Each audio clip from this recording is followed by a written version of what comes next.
just a quick stop by Anyang, a city north of Zhengzhou. And there are a couple of things that are super important for fans of Three Kingdoms in Anyang. Now, this city looks amazing. They have a lot of super interesting museums, or super interesting looking museums, but I won't have time to visit them. But I advise you, if you have some time, make a stop by Anyang, check their websites. It's actually pretty good. But as far as I'm concerned, this was the occasion for me to meet another old friend in the person of Cao Cao. I am right now at Cao Cao Gaoling, the location of Cao Cao's tomb, discovered a few years ago. It looks amazing. I'm so excited to be here. Again, weird to say that I'm excited about visiting a tomb, but this is Cao Cao, guys. He's resting there. And there is another place I will take you after. I think I will have enough time for it, which is the relics of Ye, the city of Ye, so Yecheng, which was Cao Cao's second capital, we could call it, and also Yuan Shao's before. So plenty of things to see around Anyang. I believe I saw on the map earlier, I'm not sure, but I believe I saw on the map earlier that there is the tomb of Zhengji as well, consort or wife of Cao Pi. I will try to visit as much as I can in a few hours. Let's see what Cao Cao's Gaoling Museum tomb has to offer.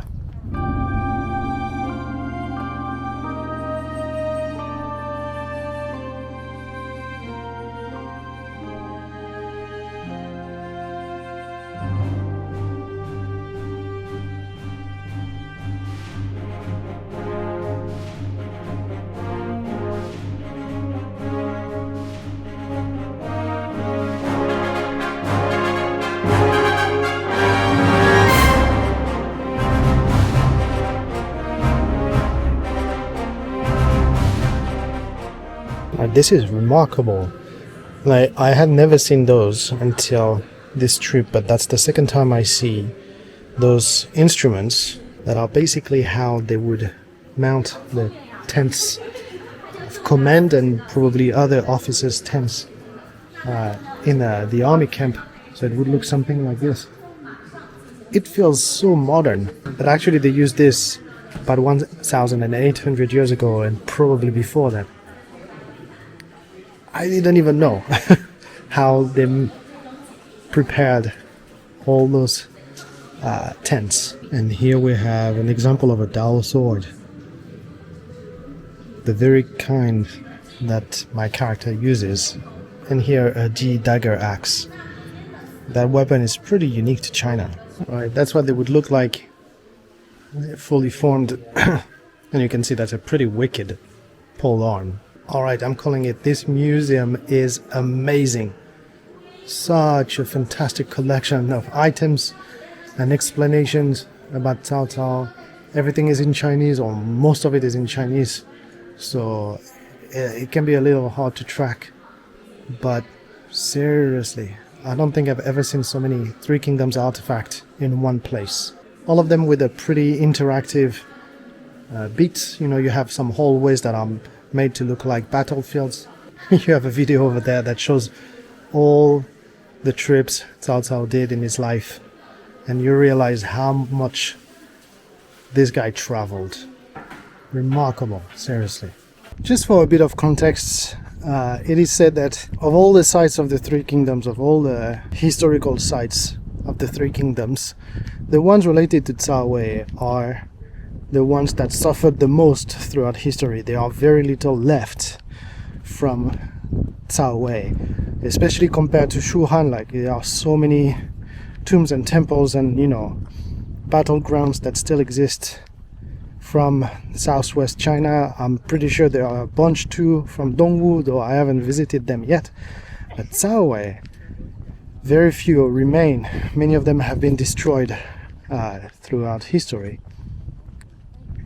So when you find a place like this, this is doubly remarkable.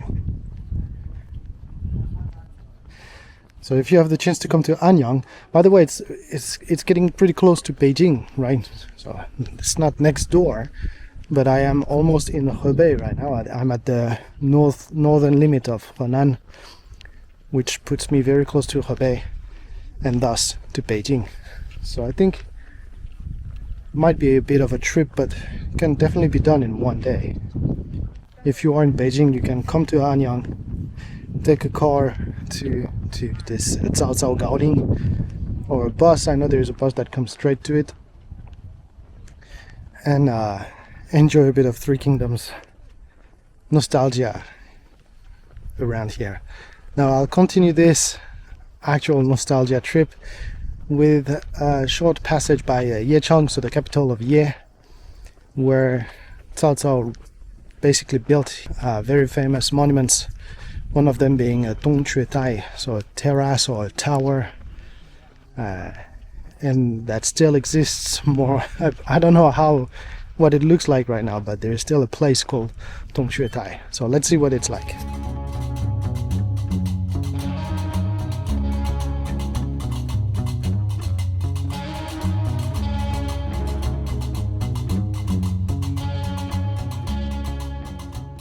And here we are in Tongquetai. I forgot what's the right translation. Tongque, it's like a bronze bird, some kind of bird, I'm not sure which one. Anyway, Tongquetai, one of the places that made Cao Cao's fame. So after his defeat of Yuan Shao, his greatest rival and superior to begin with, Ye city here was Yuan Shao's base, or even capital, you would say.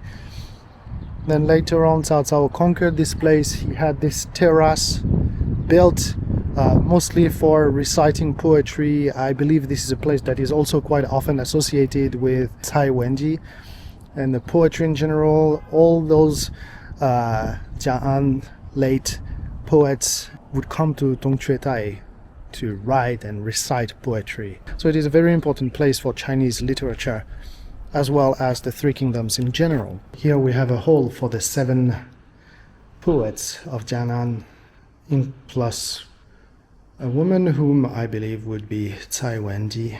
Cao Cao was a poet himself, a very famous poet. His talent is recognized even to this day by those 7 guys as well. Now among the 7 of them, I believe there is a Kongzhou, who was a descendant of Confucius, and Wang Zan, who wrote a poem I used at the beginning of Heroes of Chaos, my second book in the Three Kingdoms Chronicles.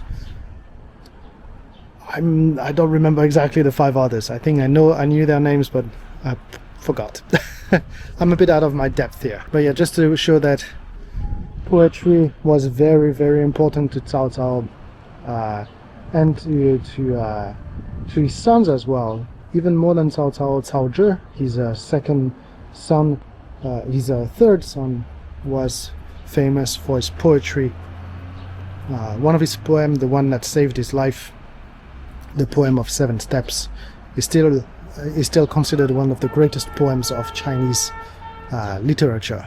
But yeah, the poetry of Jiang'an, which is a poetry focusing on sorrow, on the hard times, on surviving those hard times, is very famous, very important part of Chinese literature. There was a small explanation earlier saying that originally there were 3 terraces. Cao Cao had 3 terraces built back in 213 or something like this. But out of the 3, 2 collapsed during a flooding many centuries later, actually, and this one is the last one that remained. Now obviously didn't look as neat until a few years ago when they started working on them. Still, it is fairly remarkable to think that this place survived for the last nearly 2,000 years. So contrary to sites I've visited so far, which are more on the southwest of China, and where the relief is more mountainous, you don't have this idea of terrace as much, because everywhere is a terrace. Everywhere is elevated, more or less. But here it's really flat. And because of that, when you manage to elevate a place, when you manage to build a terrace for a temple, like here, or the one I visited yesterday, the last part of Shudu that still stands. And you have this great view of the land, and you can imagine that back in the day, not only strategically it was important, but it was also quite remarkable to stand above such a vast plain. So it's a part of the Three Kingdoms I didn't really consider so far, is how vast and flat the land around here could be compared to some others.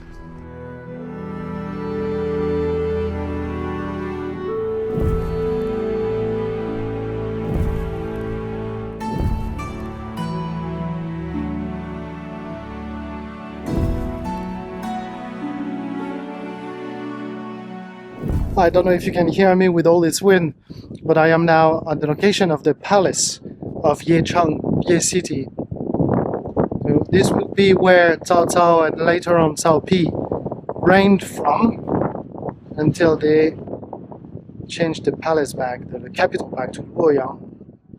There's nothing left, but they are reconstructing and searching through it, I guess.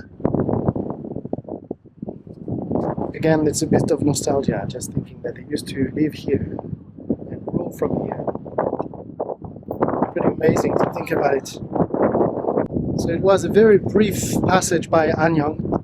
I actually didn't really see the city itself, but it looks like it's a really worthy place to visit. But I'm focused. I will stick to my Three Kingdoms plan and retracing the steps of Cao Cao. Next stop of this trip will be Zhengzhou, the capital of Henan. I don't think Zhengzhou has such a strong presence in Three Kingdoms time or late Han Dynasty. But there are some amazing sites nearby, namely Guandu, the battlefield of Guandu, and again, really excited. Let's see what Zhengzhou has in store for us.